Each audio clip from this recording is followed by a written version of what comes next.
Good morning, students. Today we will see the chapter of literature reader My Experiments with Truth by M.K. Gandhi. See, here is a story about Mohandas Karamchand Gandhi. Let me explain you about the story. See, the story of my experiment with truth is an autobiography by Mohandas Karamchand Gandhi, published in 1993, known as Mahatma, an honorific meaning great soul. Gandhi relates the story of his life from childhood onwards and how he came to formulate his theories and practice of non-violent resistance to British rule in India. So, today we are going to read about Mahatma Gandhi. See, to err is human, all human beings make mistakes, but the best of the lot learn from their mistakes and improve. हम लोग सब लोग जो भी human being हैं, वो सभी से गलतियां होती हैं और अपनी गलतियों से ही हम सीख पाते हैं हमें क्या अच्छा करना चाहिए लाइफ में और कैसे करना चाहिए. Have you ever made any mistake? क्या आपने कभी कोई गलती की है? What did you learn from it? और उसके बाद आप उससे क्या सीखते हैं? Next is, what do you do when you find a drawback or weakness? Try to improve yourself, try to forget it and don't care at all, try to hide it from others or try to lay the blame on others. जब आप कोई गलती करते हैं, आपके अंदर कोई कमज़ोरियाँ होती हैं, तो उससे बाद में आप उस पछतावा करते हैं, तो उससे क्या सीखते हैं कि अपने आप को इम्प्रूव करना या भूल जाना, परवाह ना करना या उसे छिपा लेना अपनी गलतियों को या किसी और पे गलतियों को थोप देना. So options are given. So choose the correct one. Try to improve yourself. अपनी गलतियों से हमें सीखना चाहिए और उसे सुधारना चाहिए. Now read the extract from Gandhi ji's autobiography. Autobiography means the person who writes about itself, जो खुद के बारे में लिखते हैं. My experiments with truth. I must have been about 7 when I was put into a primary school, and I can well recollect those days, including the names and the other particulars of the teachers who taught me. I do not remember having ever told a lie, either to my teachers or to my schoolmates. I used to be very shy and avoided all company. My book and my lessons were my sole companions. To be at school at the stroke of the hour and to run back home as soon as the school closed, that was my daily habit. यहाँ गांधी जी अपने daily routine के बारे में बता रहे हैं कि किस तरह से वो अपने स्कूल के दिनों में स्कूल जाया करते थे. उन्हें अपनी किताबों से बहुत ज़्यादा लगाव था. वो कभी किसी तरह की झूठी बातें नहीं किया करते थे. अपने दोस्तों के साथ बहुत ही अच्छा व्यवहार था उनका और काफ़ी शाई नेचर के थे. वो शर्मीले टाइप के थे और ज़्यादातर वो दोस्तों के बीच में अपना समय व्यतीत नहीं करते थे. उनका कोई ग्रुप नहीं बना हुआ था. My book and my lessons were my soul companions. उन्हें अपनी किताबों से बहुत ज़्यादा लगाव था और स्कूल ख़त्म होने के साथ ही वो अपने घर की तरफ चले जाते थे. ये उनका डेली रूटीन था. 2 incidents belonging to this period have always clung to my memory. Clung here means held on closely.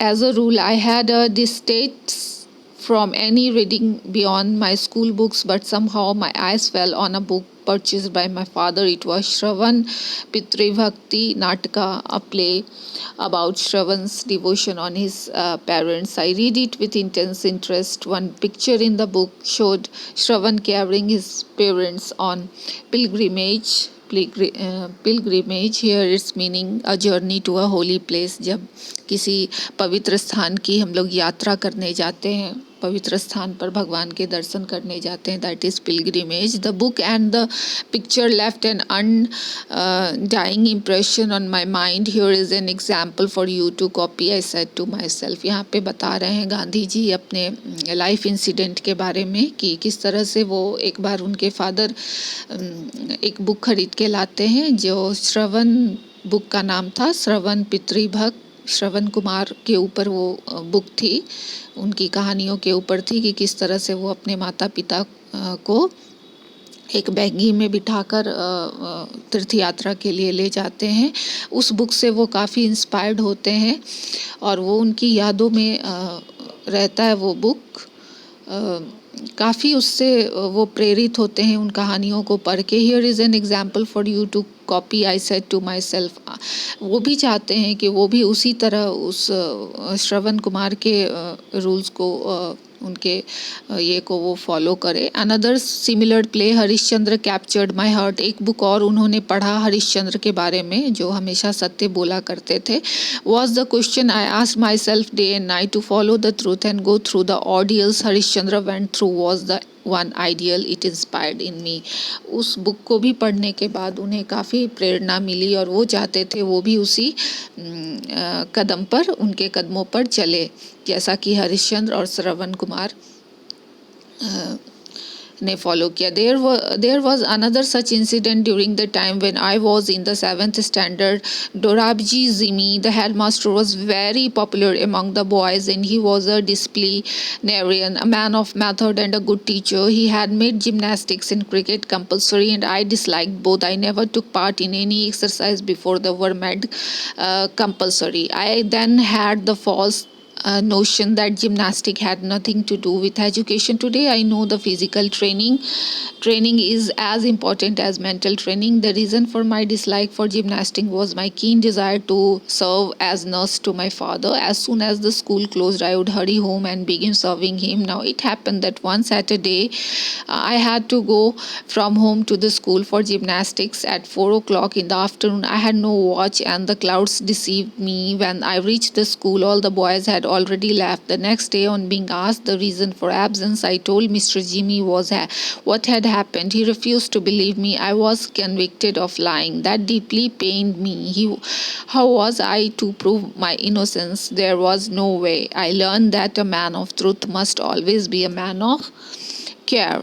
This was the first and last instance of my carelessness in school. एक बार की बात है जब वो 7th standard में थे और उनके जो हेडमास्टर थे डोराजी जिमी वो काफ़ी पॉपुलर थे बच्चों के बीच में और वो बहुत अच्छे शिक्षक थे और काफ़ी डिसिप्लिन भी मेंटेन करते थे, बच्चों से उम्मीद रखते थे डिसिप्लिन की और वो बच्चों को जिम्नास्टिक सिखाते थे क्रिकेट के बारे में.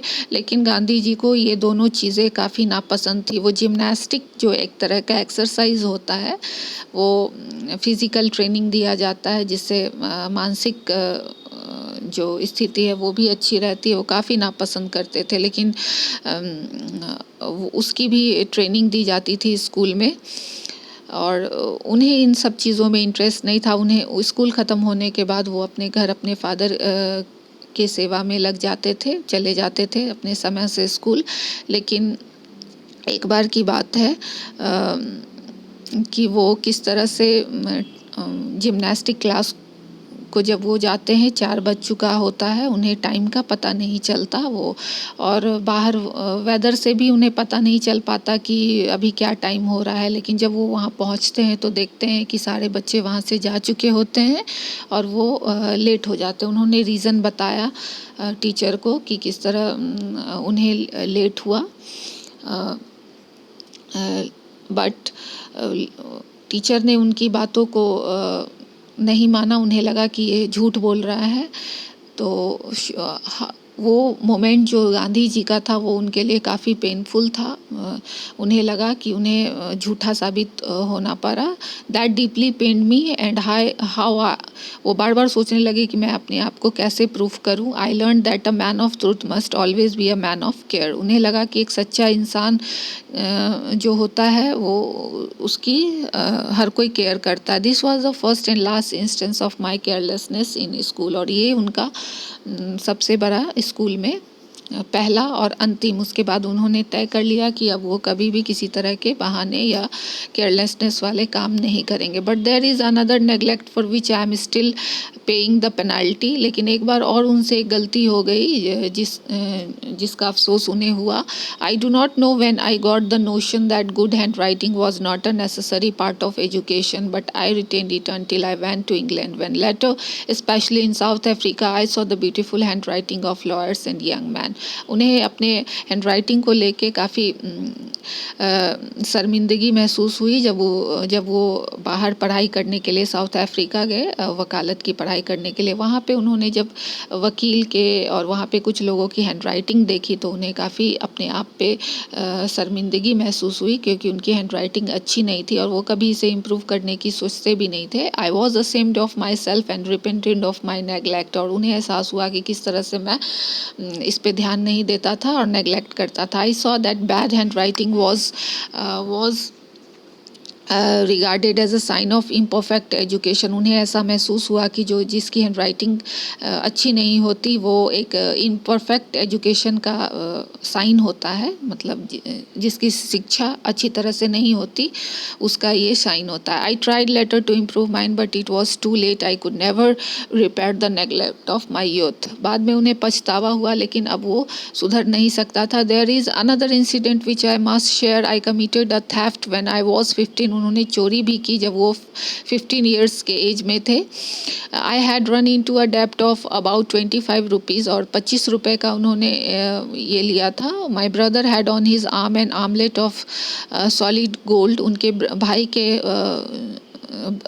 आर्म पे, बाजू पे एक गोल्ड का पहनने वाला उन्होंने पहन रखा था। I stole a bit of gold out of it. उसमें से उन्होंने कुछ गोल्ड चुरा लिए। एंड द डेप्ट वाज क्लियर्ड। उन्होंने किसी से उधार लिए थे 25 रुपये और वो बेच के उन्होंने उसे चुकता किया। But this became more than I could bear. I resolved never to steal again. I also made up my mind to confess it to my father. उन्हें लगा कि ये बात उन्हें अपने फादर को के सामने कबूल कर लेनी चाहिए कि उन्होंने चोरी की थी। But I did not dare to speak. लेकिन वो बोल नहीं पा रहे थे।